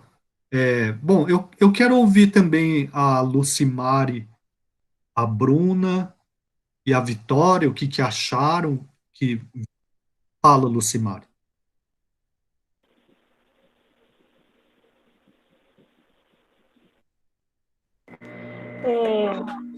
Eu gostei também muito de Lima Barreto, porque, como Lilia Schwartz fala, ele é um ele é um escritor que denuncia uma sociedade, né, pelo lugar onde ele se encontra, que por mais estudo que ele tivesse, que ele passou, a escrita e a fala dele não é reconhecida, nem pela escola literária, nem pela, como fala, o cânone, né? Vamos dizer assim, ele não é reconhecida a escrita dele, né? E ele é um ativista, né? Ela fala muito que nas escritas dele ele é um ativista, né? Por mais que ele misture um pouco da sua vida nos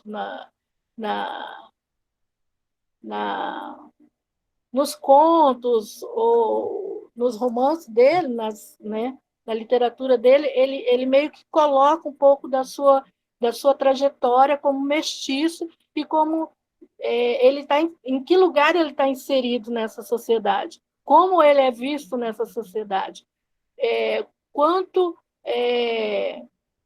essa sociedade ela é muito, eu não sei nem se essa palavra é discriminatória, não sei se fala assim dessa forma, né? E ela traz muito, o que me emociona muito, que é muito atemporal, eu posso dizer assim, porque é muito presente nos dias atuais, né? Toda a escrita de Lima Barreto é assim.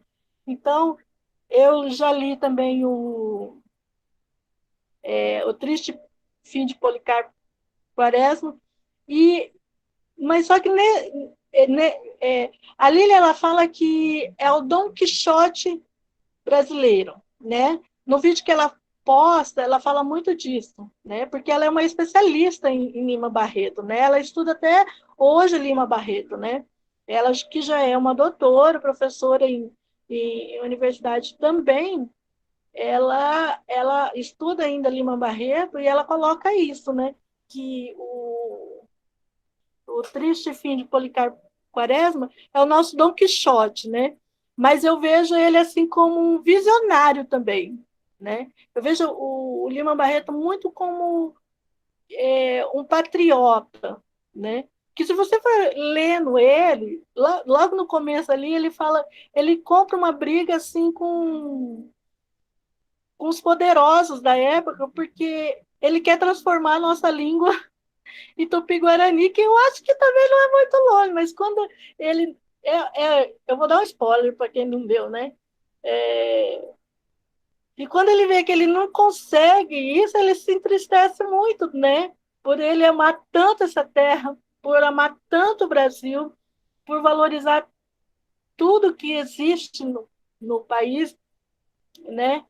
Coisas que as pessoas que moram aqui não conseguem contemplar essa beleza toda, ele vai deixando ele muito, muito triste. Isso é uma realidade, isso é uma das coisas que mistura entre o protagonista da obra com o escritor, com Lima Barreto, né? Porque ele é totalmente contra tudo aquilo que vem de fora, né? Enquanto todo mundo da época, todos os escritores da época, a política da época, queria ser, como fala, visava muito a Europa, tudo que vinha da Europa, ele não, ele queria, né, valorizar. E ele tem uma escrita meia debochada, meia. Eu vejo assim, que ele fala de Sim, uma forma aham. irônica, nas escritas dele, e tudo, né? E que no, É, fala muito assim, o, precisa muito. Eu linko isso com o conto do javanês, como fala? o homem que falava javanês. O homem que falava javanês. Que o Aham. brasileiro ele é sempre assim, né? Que eu vejo assim, que coloca muito isso de dar um jeitinho, né? É o homem que sabia javanês. O homem que sabia javanês Aham. dá um link assim nas questões que ele levanta disso, né? Das questões sociais mesmo. Ele fala muito sobre as Aham. questões sociais também, né? Lima Sim, Barreto. E ele sempre briga muito com os poderosos, né? Ele afronta os poderosos. Eu acho que aí onde ele é, na fala atual, cancelado. Ele é cancelado. não, então, Lucimari, ó, Lucimari.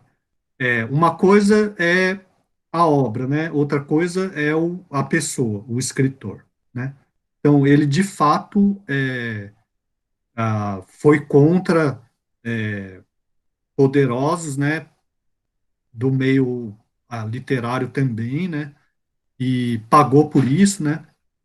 E agora, assim, outra coisa é o personagem Policarpo Quaresma, né? Da obra, o Triste Fim de Policarpo Quaresma, né? E o Dom Quixote é comparado com o Policarpo Quaresma, né? Agora, se você for pensar assim, é, por que é feita essa comparação, né? Porque tanto um quanto o outro tem um ideal, né? E esse ideal, só que esse ideal ele é ambíguo, porque ele é completamente inadequado para a realidade, né? Então, por exemplo, é, considerar o, o Tupi-Guarani como a língua oficial é algo completamente descabido, né? Na verdade, se a gente for pensar, né? Mas, claro, o Lima Barreto, ele não está propondo isso a sério. Ele está fazendo uma, uma ironia, né? Ele está sendo irônico. Ele criou um personagem, né? Que tem um lado tem um lado admirável, né, pelo idealismo, só que é patético ao mesmo tempo, né? Assim, certo? O, Eu queria saber como que o senhor vê ele como patético. Assim, não, ele é um idealista. Eu vejo assim que, lógico, que mudar a língua para Tupi-Guarani é uma coisa meio bem descabível mesmo, como o senhor mesmo disse. Mas quando ele faz referência a, a como fala, ele faz referências à forma de vida. Tem uma parte lá que é até falada no vídeo, quando ele fala que eu não preciso saber ler, não preciso saber escrever, mas eu posso ser político. E assim, dentro ele vai deixando várias coisas assim desse nível, né, dentro da obra. E eu não consegui entender por que patético, professor. não, eu estou falando do personagem. Não, é do personagem mesmo. Eu estou falando Sim. do personagem. Assim. Não, então, eu estou falando do personagem que tem um caráter admirável, mas tem um caráter ridículo também, né? Porque ele vive fora da realidade, entendeu? Assim como o Don Quixote, né? Essa é a característica do Don Quixote, né? De Entendeu? ser, de ter uma visão fora daquilo que está acontecendo ali na realidade dele. Não, fora da realidade no sentido assim de propor coisas que são como eu falei, descabidas, ou seja, completamente inviáveis, né, e que mesmo que pudessem acontecer, não trariam nada de, não trariam muito benefício, né, entendeu? Eu entendi. Eu entendi. É, Uhum. nesse sentido que eu A próxima vez que eu ler, eu vou olhar mais para esse lado, assim. mas é essa que é a questão, assim, por que comparar com o Don Quixote? Por causa disso, né? Porque tem esses dois lados, né? De um visionário e de um patético. Não, de um visionário mais ridículo, né? Entendi. Assim, a dimensão do Don Quixote é essa, né? É um cara que a gente admira porque pelo idealismo. Só que a gente dá risada, porque assim, é uma coisa que, bom, o Don Quixote, né? Ele vai para uma estrebaria, né?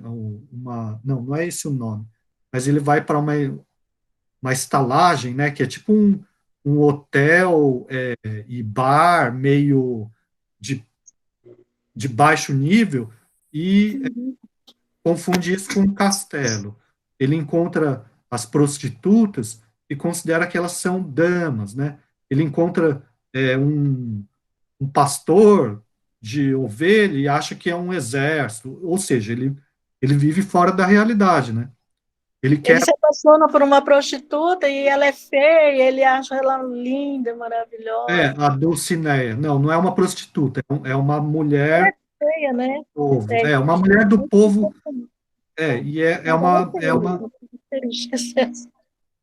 uma mulher do povo e é bem grosseira, assim. Mas Verdade. nomeia ela como a dama dele, a quem ele vai homenagear com seus grandes feitos, né? Então, o que acontece? Lucimar, fecha o seu áudio que está dando eco. O que acontece com o Don Quixote? Ele tenta adequar a realidade ao ideal dele, né? Ele tenta ver a realidade a partir de um ideal que ele absorveu de livros, né? Certo? Essa que é a doideira dele, né? Então ele não vê a própria realidade, né?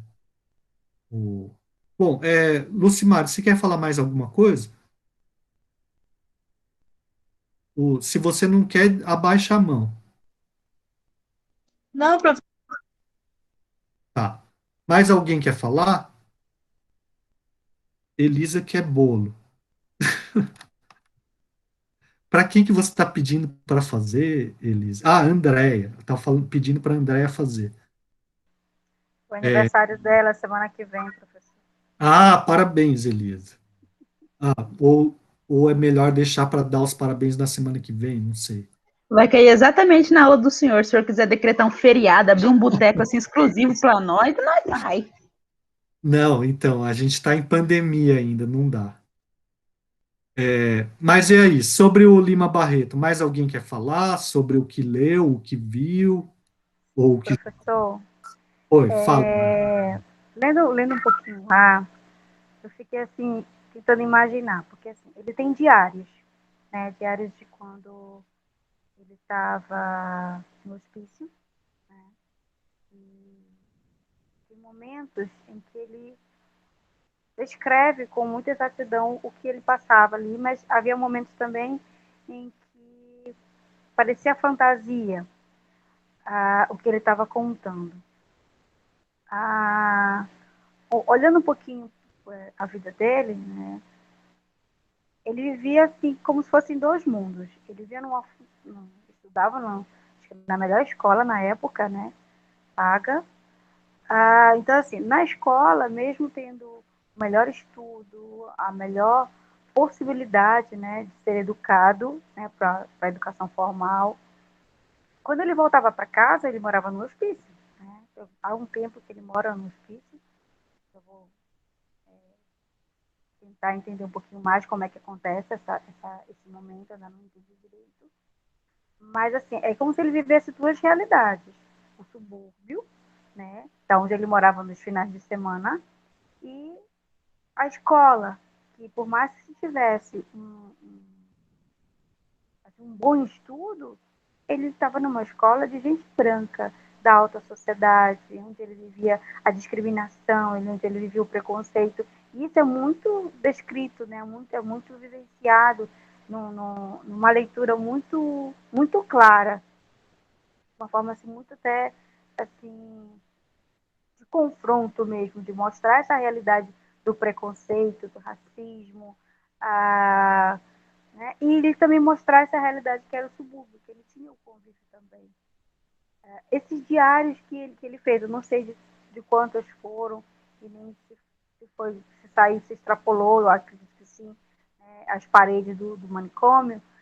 Esses diários, hoje, a posse deles, né, onde a gente pode encontrar, para realmente, porque acho que são nos diários que a gente vai encontrar maiores fontes, né, do que era essa vida dele, do que era. Eu lembro que num dos vídeos, aqui a antropóloga, ela fala com quem aparece, né, esses documentos, mas assim, realmente acho que para começar a investigar a vida dele, para começar a entender, né, aquele momento ali dele, eu queria muito fazer essa relação desses diários, dessa vivência dele no hospício, né, e também quando ele estava com a família, com o pai. Então, Andréia, o livro que eu acredito que tenha mais a respeito dos diários chama Cemitério dos Vivos, se não me engano, né? Se você... Falhou, professor, pode repetir? Então, Cemitério dos Vivos. No site Lê Livros, se você digitar Lima Barreto, vai aparecer esse livro disponível lá, dentre outros, né?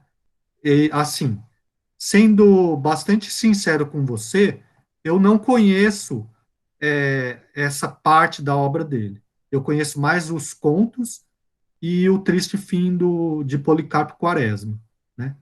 Que é considerado o mais canônico, assim, mais bem acabado, né? Porque também acabado de ter bom acabamento, né? Nesse sentido, né? Porque ele escrevia muito e não se preocupava muito com essa parte do acabamento formal da obra, né? Que essa também é uma das coisas que são ditas lá na introdução, certo? Mas então, entra nesse site Lê Livros e procura lá, tá bom? E tem dissertações e teses também a respeito disso, né? Se você se interessou por essa parte, né? Esse aspecto da obra Eu já dele. baixei algumas, depois eu lhe mostro os autores para ver se realmente Tá bom. tá. Mas eu me interessei mesmo. Tá. Carlos, quer falar? Sim, professor. Então, essa obra da Lilia Maurice Schwartz, ela me chamou a atenção o título que ela destaca na introdução, né? Ela é uma antropóloga e é uma estudiosa profunda da história do Brasil também, né? E das questões nacionais. E, portanto, ela tem em Lima Barreto uma referência para mostrar a realidade social brasileira, né, daquele momento histórico, isso no início do século XX. E quando ela diz assim, Lima Barreto, termômetro nervoso de uma frágil república, quer dizer, nós estávamos vivendo uma incipiente república, né, início do século XX, com todas as questões sociais envolvidas na capital da república, que era o Rio de Janeiro, e Lima Barreto, ele se destaca não por uma, como o senhor citou, e que ela traz no livro, uma preocupação com a formalidade literária. Inclusive, ela cita que ele a escrita dele é de uma literatura oral, né? Então, e ele se destaca exatamente nesse sentido, porque enquanto nós temos ali um grupo de intelectuais que consolidavam, né, estava se formando ali a Academia Brasileira de Letras, Machado de Assis, que é contemporâneo de Bilac, muito apreciado, enquanto Machado era muito apreciado pelas elites nacionais naquele momento, Lima Barreto era, apesar de ter uma visão, né, crítica, eu acho que por isso também sofria essa discriminação, era negro, né, ele frequentava o subúrbio da cidade, e muito dos contos e da obra dele se dá exatamente a partir desse cenário. Tem um fato que me chama muita atenção em Lima Barreto, que é a obra monumental dele, acredito que seja Triste Fim de Policarpo Quaresma. Ariano Suassuna, ele dá uma ênfase a essa obra, quando ele fala de Lima Barreto, muito interessante, porque Ariano, ele, como todos sabem, ele era um dramaturgo, professor, dramaturgo, muito voltado para as questões da cultura popular. E ele via em Lima Barreto uma característica que marcava, né, essa questão da nacionalidade, enfim, tudo. Isso em Triste Fim de Policarpo Quaresma. Inclusive, numa entrevista, quando ele está falando de Lima Barreto, ele chega a se emocionar ao falar sobre isso, né, que é bastante marcante. Mas, dentro desse cenário, né, de Lima Barreto, eu vivi uma experiência que acho que foi a Lília, se não foi numa entrevista, foi num livro também, não sei se é nesse livro que ela traz isso, que ele transitava no trem da Central do Brasil, né, e ele via naquele movimento do subúrbio carioca e tudo mais, o movimento das pessoas, ele conseguia construir os seus contos, a sua escrita através daquela realidade, vamos dizer assim, né. Eu acho bastante interessante. Claro, não me comparando a Lima Barreto de forma alguma, porque eu não chego nem aos pés. Mas eu vivi uma experiência no Rio de Janeiro que me marcou profundamente, na época que eu em 2018, né? Eu procurei, naquele momento, transitar, né, por várias partes da cidade, tanto do subúrbio quanto da parte mais destacada, vamos dizer assim, economicamente, né, para ver o comportamento. Eu me interesso muito, eu sou um observador, me interesso muito por esse tipo de movimento, né, da sociedade. As classes que vivem na periferia e as classes que são mais privilegiadas economicamente. E eu andei muito no trem da Central do Brasil. E eu pude constatar, falando assim, cultura, já que a matéria é literatura e cultura brasileira, que a cultura do nosso país, né, dada a complexidade, a extensão de norte a sul e todas as suas especificidades, a cultura, acredito que, não sei se seria bem um termo, originária, mas a cultura mais enraizada do país, ela está exatamente, ela provém dessas classes, desse movimento das classes sociais, do povo, vamos dizer assim. É ali onde está a cultura do Brasil. Por quê? A elite, quando ela se manifesta, a nossa elite, inclusive eu escrevi uma vez, que a nossa elite, puxando um termo do professor Marco Antônio Villa, a nossa elite é uma elite rastaquera, né? Que ela busca de fora e acaba se tornando caricata e burlesca, como dizia Machado de Assis, né? Então, eu pude constatar isso nesse trânsito que eu fazia também no trem do Rio de Janeiro, de observar as pessoas que entravam ali, que é uma verdadeira feira livre, diga-se de passagem, a capacidade que tem os comerciantes que entram ali de oferecer os produtos, de conseguir convencer as pessoas a comprar aqueles produtos, é uma coisa assim fantástica. Eu acho que nenhum país do mundo tem aquilo. É um negócio impressionante. E aí eu lembrei de Lima Barreto, né? Que ele fazia construía a sua ideia de literatura a partir dessa perspectiva, né? Eu achei interessantíssimo. Preciso, claro, me aprofundar. E Lília, quando o senhor disponibilizou lá no Classroom, né? De imediato, eu já percebi, porque é uma autoridade, eu acho que hoje é uma das principais autoridades biográficas de Lima Barreto e tudo mais, e que tem autoridade para falar sobre ele, né, e para trazer para a gente essa magia que é a obra de Lima Barreto. Obrigado, professor. Beleza, obrigado, Carlos. Bom, essas questões todas a gente vai ver, né, também discutidas por outros autores, né? Então, é legal a gente ir, assim, absorvendo, né, de que maneira cada um deles se relaciona com esse tipo de coisa, né? Por exemplo, a questão da cultura estrangeira versus a brasileira, né? De que maneira a identidade nacional vai sendo pensada, né, nesse confronto, né, ou nessas oposições, né? Então, por exemplo, se a gente pensa no Machado de Assis, ele também pensa sobre isso, ele também resolve de alguma maneira qual é a questão da identidade nacional, né? Ou de que maneira o escritor trata da identidade nacional, né? Então, eu não sei se vocês chegaram a ler um artigo do Machado de Assis chamado Instinto de Nacionalidade, né? Se não leram, é interessante ler, né? E, bom, o Lima Barreto também vai trabalhar com essas questões, e os modernistas também, e assim por diante, né? Então, é interessante a gente ir absorvendo as diferenças entre eles, né? Bom, eu acho que, assim, a hora já tá chegando, assim, tá adiantando, né? E daí, daqui para frente começa a ficar menos produtivo, né? Então, eu vou pedir para vocês lerem os contos, né? Eu vou passar 4 contos para vocês lerem, né? E que é a Nova Califórnia, O Homem que Sabia Javanês, Um Especialista e O Moleque, tá bom?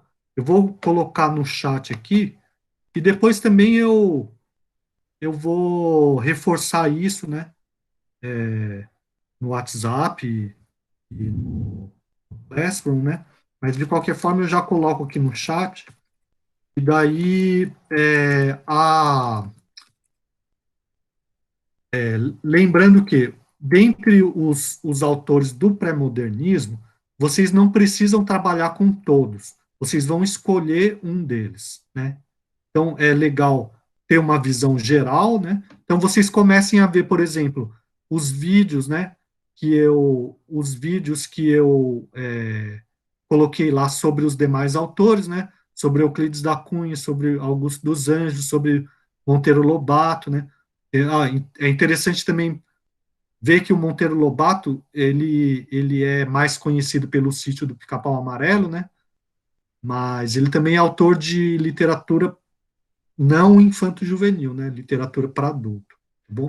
Então, eu peço então que vocês leiam esses 4 contos e vejam os vídeos dos demais autores, tá bom? E daí, na próxima semana, dia 11, né? A gente se encontra. Eu espero que vocês já tenham uma posição definida a respeito de fazer seminário ou não. No caso de fazer, que data que vocês acham que seria viável, certo? E por hoje é só, tá bom? Ô, Pro, o senhor fala que data ser viável é entre aqueles dias, né? Até dia 28 e 25, né? Não, então, o que eu falei é assim, dá para prorrogar um pouco, uma semana, 2 no máximo, né? No caso de... tá. Isso, tá bom? Ou então, vamos supor, o Carlos, ele quer realmente fazer um seminário sobre o Euclides da Cunha? Supondo que Sim, ele professor. queira.